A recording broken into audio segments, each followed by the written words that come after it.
Welcome to this episode of 10 Minutes with Sam, and this is Akshat Singh.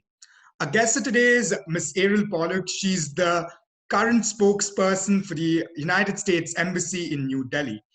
Today, we'll be speaking about how COVID-19 has affected the entire college education experience for students and how a possible shift in policy can affect the way students will now participate in the US. Welcome to the show, ma'am. Thank you for having me. Ma'am, we have about 5 questions, so we'll quickly just go through all of them. The first question for you would be that we know that the COVID-19 cases have started to climb up in the US again. So what are some of the shifts in regulations that international students can expect? Well, that's a great question, Akshat. Thank you for having me once again. I can't speculate about any changes in future regulations, but I can talk a little bit about what's happening now. Recent Department of Homeland Security and Immigration and Customs Enforcement rules have really made it very flexible for international students in the United States to continue their education while prioritizing social distancing and safety on our open and operating campuses across America. So students who are currently in the United States can remain in the United States, can continue their studies while taking guidance from the institutions where they're enrolled, including for online studies. Then there are students who are looking at coming to the United States in the spring of 2021 or applying for schools to come to the United States in the fall of 2021. And for those students, they should really continue to be in touch with the university or college that they're interested in or that they plan to attend for the updates to the guidance that each college and university has, because each one is really, paying attention to what's happening in their area and making adjustments as they go. Absolutely. There has been another very, very interesting development in the US in the past couple of weeks, which has been the election of President Biden. We know that despite the fact that he hasn't really taken the reins right now, can we foresee a shift in the policy from this new national leadership? Again, that's a question that I don't know that I can answer very well because I don't have a crystal ball. I can't speculate on what policies might come down the pipeline in the future. What I can say with respect to education, though, is that welcoming international students to the United States has been a cornerstone of U.S. international educational policy, and successive U.S. governments have welcomed international students to America, and they've encouraged Americans to experience the world and engage with the world through study abroad. And I don't see that that will not continue.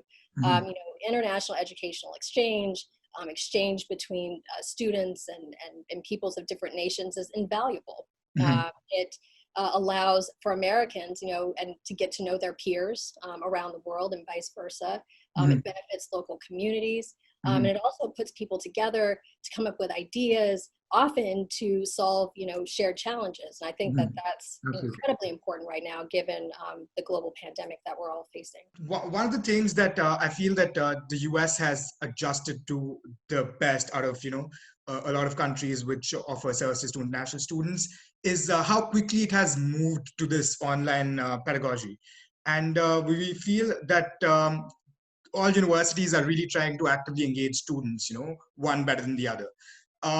How do you think this shift to online education has kind of influenced the international student intake, especially from the South Asia region? U.S. colleges and universities are committed to maintaining that same high quality level of education, be it in the classroom or online. And so we continue to see students who are excited about coming to the United States to study. We have currently over 193,000 Indian students studying in the United States, and that's increased, roughly doubled really over the last 10 years. And we know that there are students who are excited about going to the U.S. to continue their studies in the spring, and people who are interested in looking at those schools in the fall. I think that an American education will continue to be valued by students and families around the world, because an investment in an American education is an investment in the future.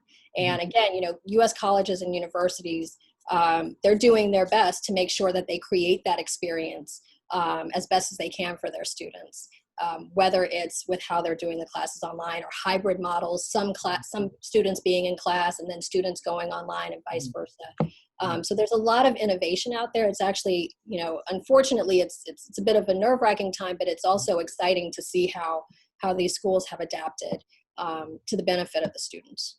I absolutely agree. I mean, my personal experience says that, since I'm planning to go back in spring 2021, one of the things that one of the problems that I was facing was that my visa regulation kind of required me to be enrolled in a hybrid class.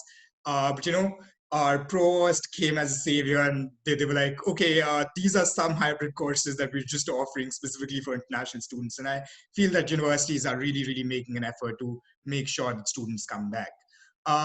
Which kind of brings me to the next question, right? We have a set of students who are already enrolled at universities, right? But we also have a set of students who would start applying to American colleges right now. Now, what are some of the things that these students who are now looking to apply to American colleges should keep in mind? Number one. And number two, is there a specific period of time when they would expect things to go back to normal? So what students should know, I mean, if they're already interested in studying in the United States, they probably know this, but I'm going to say it anyway, right? U.S. universities have so much to offer. The variety and flexibility that they offer is bar none. So there are over 4,000 accredited U.S. colleges and universities in the United States. There are thousands of majors and degree programs, so students can really tailor their educational experience to meet their professional goals. Second is affordability. There are, again, a variety of colleges and universities at so many different price points, and then they offer scholarships. And for students who are eligible, there's optional practical training, which gives you, practical experience in your field of expertise. And so all of that, it makes a U.S. education invaluable, in my opinion. Absolutely. And for those students who have already discovered that and who are looking at colleges and universities, the important thing to know is that there are tons of resources right here in India, where I am, to help them along. So we have 8 Education USA advising centers across the country, and advisors who can take students through the entire application process, all the way down to helping them prepare for their departure to the United States. We also have a new app. It's the Education USA India app that students can download on their phone. It's free for iOS and Android phones, or operating systems. And so it's literally that information is at their fingertips. And so I encourage students to really use those resources to get answers to any questions that they need. And then, of course, as they plan, to be in touch with their colleges and universities to find out, again, how they're preparing their students during this particular time of the pandemic. And then the second question was, when will things get back to normal? If I had the answer to that question, I probably wouldn't be sitting in this chair. I don't know. I think we have to be flexible. I know we all hope for that, and we're all adapting to that. We know that, again, U.S. colleges and universities are committed to creating, the best educational experience for their students, to maintaining that high quality of education. But I would just encourage students to be flexible and patient as we move through this together. This is something that you might have heard through personal testimonies and so on. But how do you think that international students are responding to the new virtual-based learning system? That's such a great question. I have a second grader in my house, my daughter, who has been online for the last, the better part of the year, at least since March. And I am just continually astounded at how resilient young people are in this situation.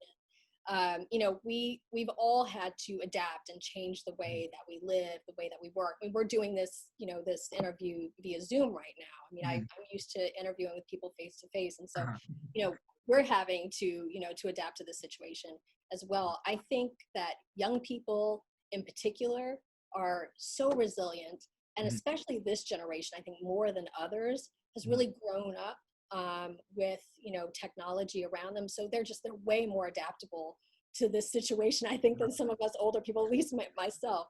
And also, it's raised issues of the importance of access to technology for young people as well. So I think young people are doing as well as can be expected. Absolutely. That actually brings us to the end of 10 minutes.